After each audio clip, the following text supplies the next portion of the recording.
Hi friends, welcome to Veni streets Tamil. வாங்க இன்னைக்கு நம்ம கிச்சனில் என்ன ரெசிபி செய்ய போகிறோம்னு பார்க்கலாம். அதுக்கு முன்னால் நம்ம சேனலை ஃபர்ஸ்ட் டைம் பார்க்குறீங்கன்னா ப்ளீஸ் சப்ஸ்கிரைப் பண்ணிட்டு பாருங்க. அப்போ தான் நம்மளுக்கு நெக்ஸ்ட் வீடியோஸ் கொடுக்கறதுக்கு மோட்டிவேஷனாக இருக்கும். இன்னைக்கு நம்ம கிச்சனில் செய்ய போகிறது ஒரு சூப்பரான ஸ்வீட் ரெசிபி. இது ரொம்ப ஈஸியான ரெசிபி. பிகினர்ஸ் கூட குயிக்காக செஞ்சு முடிச்சிடலாம். நான் பிகினராக இருந்தப்போ ஃபர்ஸ்ட் நான் செஞ்சு பழகின ஸ்வீட் ரெசிபி ஜாமுன்.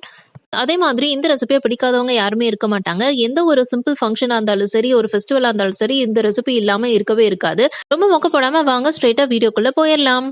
தேவையான இன்கிரீடியன்ஸ் என்னென்னு பார்த்துட்டு வந்துடலாம். எக்ஸாக்ட் மெஷர்மெண்ட்ஸ் டிஸ்கிரிப்ஷன் பாக்ஸில் கொடுத்துறேன், வேணுங்கிறவங்க செக் பண்ணிக்கோங்க. குலாப் ஜாமுன் ரெடிமிக்ஸ், எண்ணெய், தண்ணி, சர்க்கரை, நெய், ஏலக்காய் தூள். குலாப் ஜாமுனுக்கு மாவு பிசைறதுக்கு முன்னால நான் சர்க்கரையை தண்ணியில ஊற வச்சிடறேன். அப்பதான் நம்ம மெல்ட் பண்ணும்போது டக்குன்னு சர்க்கரை மெல்ட் ஆகும். நீங்க இந்த ப்ராசஸை ஸ்கிப் பண்ணிக்கலாம், ஸ்ட்ரெயிட்டா அடுப்புலேயே வச்சு மெல்ட் பண்ணிக்கலாம். நான் டைம் கன்சியூம் ஆகும்னு சொல்லி இப்படி பண்றேன். 175 கிராம் குலாப் ஜாமுன் பாக்கெட்டுக்கு 2 டம்ளர் சர்க்கரை, 4 டம்ளர் தண்ணி. இது ஸ்வீட்னஸ் ரொம்ப பெர்ஃபெக்டா இருக்கும். ஜாஸ்தியாகவும் இருக்காது, கம்மியாகவும் இருக்காது. ட்ரை பண்ணி பாருங்க. சர்க்கரை அப்படியே தண்ணியில மெல்ட் ஆயிட்டு இருக்கட்டும். அதுக்குள்ள நம்ம மாவு பிசைஞ்சு வச்சிடலாம். எனக்கு பர்சனலா பிடிச்ச பிராண்ட் எம்டிஆர். இது எந்த பெய்ட் ப்ரொமோஷனும் கிடையாது. நீங்க எந்த பிராண்ட் வேணாலும் யூஸ் பண்ணிக்கலாம். சல்லடையில மாவை கொட்டிட்டு நல்லா சலிச்சு எடுத்துக்கணும். அதுக்கப்புறம் தான் மாவு பிசைய ஆரம்பிக்கணும். எதுக்கு எப்படி செய்யறோம் அப்படின்னா, குலாப் ஜாமுன் எந்த கட்டியெல்லாம் இல்லாம நல்ல ஸ்மூத்தா வரும், அதுக்காக தான். இதை அப்படியே ஒரு மிக்சிங் பவுலுக்கு மாத்திட்டு கொஞ்சமா தண்ணி விட்டு 5 விரலோட டிப்ல தான் நம்ம பிசையணும். சப்பாத்தி மாவுக்கு பிசைகிற மாதிரி அழுத்தி பிசையக்கூடாது. ரொம்ப சாஃப்டா ஜென்டிலா தான் பிசையணும். அப்பதான் குலாப் ஜாமுன் நல்லா குண்டு குண்டா கிராக் இல்லாம சாஃப்டா வரும். அதே மாதிரி ரொம்ப டைட்டாவும் பிசையக்கூடாது, லூஸாவும் பிசையக்கூடாது. மீடியமா பிசைஞ்சுக்கோங்க. மாவு பிசைஞ்சதுக்கு அப்புறம் ஒரு பவுல் போட்டு மூடி வச்சிருங்க. இது ஒரு 10 மினிட்ஸ் அப்படியே ஊறட்டும். இது ஊற மாவு புசு புசுன்னு உப்பி வரும்.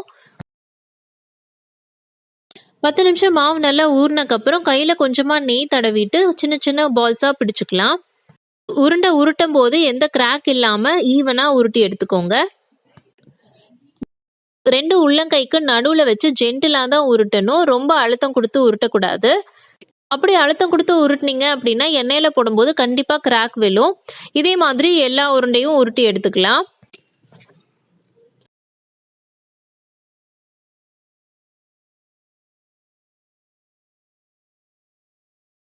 அடுத்து ஜாமுனை ஃப்ரை பண்ணி எடுக்கணும். அதுக்கு ஒரு பேன்ல தேவையான எண்ணெய் விட்டுக்கோங்க. நான் ரீஃபைன் ஆயில் தான் யூஸ் பண்றேன். உங்களுக்கு விருப்பமான எண்ணெயை நீங்க யூஸ் பண்ணிக்கலாம். எந்த ஃபிளேவரும் இல்லாம இருந்தா நல்லா இருக்கும்.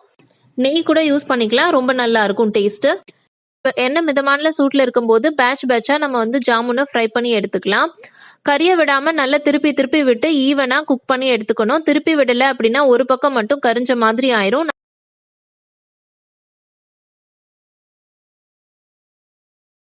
இப்போ நம்ம போட்ட ஜாமுன்ல நல்லா ஃப்ரை ஆயிருச்சு.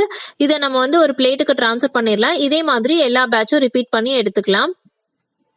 நான் எப்பயுமே கோல்டன் ப்ரௌனுக்கு அடுத்த ஸ்டேஜ்ல தான் எடுப்பேன். அப்பதான் அது சுகர் சிரப்ல சோக்காயி வரும்போது கலர் பார்க்கறதுக்கு நல்லா இருக்கும், டேஸ்டும் நல்லா இருக்கும். அடுத்து சுகர் சிரப் ரெடி பண்ண போறோம். சுகர்ல தண்ணி ஊத்தி ஃபர்ஸ்டே வச்சிருந்தோம் இல்லையா, இது நல்லா மெல்ட் ஆயிருச்சு. இதை வடிகட்டி எடுத்துக்கலாம். இது எதுக்கு இப்படி பண்றோம் அப்படின்னா, தூசி எல்லாம் எடுக்கிறதுக்காக. சர்க்கரையில தூசி இருந்துச்சு அப்படின்னா இந்த மாதிரியும் வடிகட்டிக்கலாம். அப்படி இல்லைன்னா சுகர் சிரப் கொதிக்கும் போது ஒரு ஸ்பூன் பால் விட்டீங்கன்னா தூசி எல்லாம் நுரைச்சு மேல வந்துடும். அதை அப்படியே நீங்க அழகா ஸ்பூன்ல எடுத்து நீங்க வெளியே போட்டுடலாம். நம்ம கரைச்சு வடிகட்டி வச்ச சர்க்கரை தண்ணியை அடுப்புல வச்சு நல்லா கொதிக்க விடணும். ஒரு 10 நிமிஷம் கொதிச்சக்கு அப்புறம் நம்ம 2 விரல்ல இப்படி தொட்டு பார்த்தோம்னா லைட்டா பிசுன்னு இருக்கும். அந்த ஸ்டேஜ்ல ஒரு 1/4 டீஸ்பூன் ஏலக்காய் தூள் போட்டுட்டு ஆஃப் பண்ணிடணும்.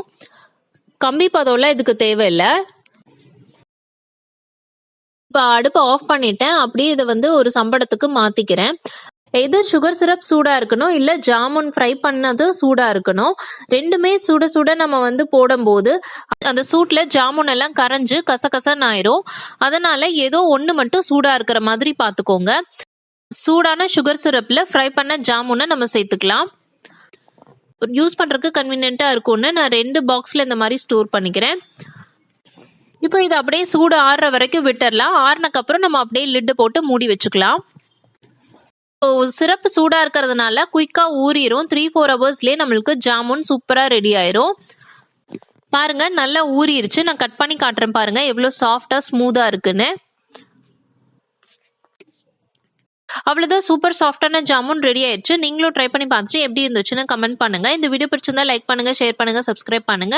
நாளைக்கு வேறொரு இன்ட்ரெஸ்டிங்கான வீடியோட பார்க்குறேன். பாய்.